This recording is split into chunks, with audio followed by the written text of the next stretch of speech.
Por fim, aqui só para fechar, obrigado se você aguentou até aqui, muito obrigado, né? Ou você tem muito interesse no tema, ou você é uma pessoa bastante admirável por me dar essa audiência aqui.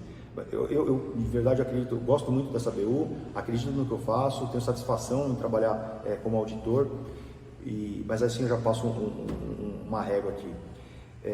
O que a gente tem de diferenciais aqui na BU, né? Primeiro que a gente começou, imagina que a gente começou a fazer auditoria de performance ESG muito antes de existir a prática recomendada da 2030 da BNT, né? Que é uma prática recomendada que vai se tornar uma norma de certificação ESG, né? Então, os nossos clientes nos procuram assim, eu preciso de um selo ESG. Cara, como? Como você vai...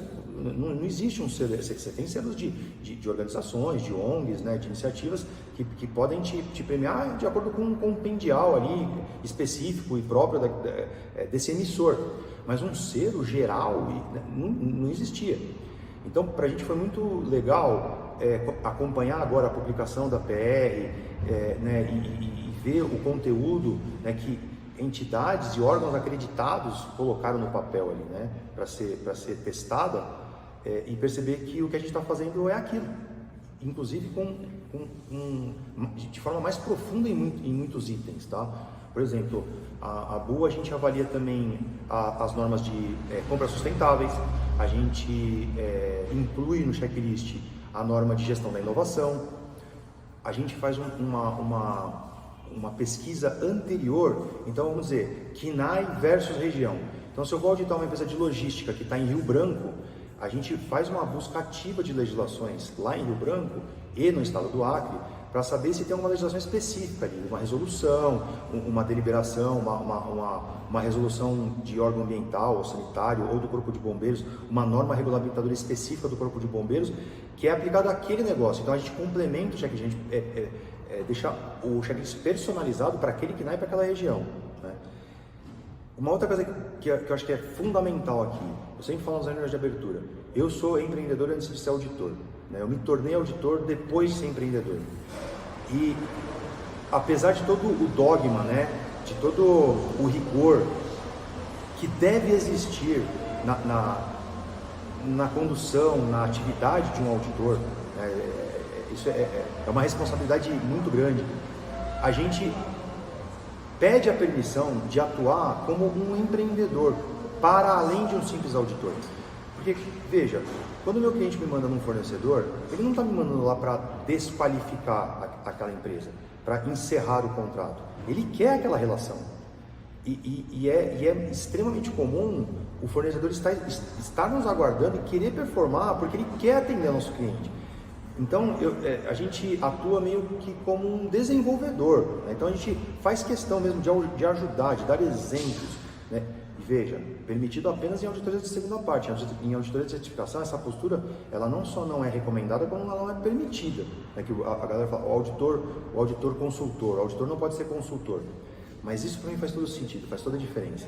Então a gente tem processos de calibração entre os nossos auditores semanais, a gente ajusta a visão de cada um deles para que todo mundo tenha uma visão mais próxima possível, mas a gente não se furta a encarar esse processo como um processo de facilitação, de auxílio ao nosso cliente e de auxílio àquele fornecedor que está batalhando lá. Muitas vezes nós temos clientes aqui que faturam na ordem de centenas de milhões de dólares que estão contratando uma empresa que tem 3 funcionários.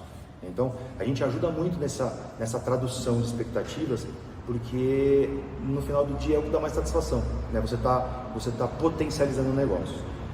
E aí tem uma brincadeira que a gente faz aqui, para acabar, que é o seguinte, eu tenho, isso não está no checklist e pelo amor de Deus não pode ser nem tratado como um indicador, mas eu tenho um indicador do sorriso, né? Depois de 2.000 auditorias que a gente realizou, a gente começa a perceber alguns padrões, algumas características padrão nas empresas que a gente vai.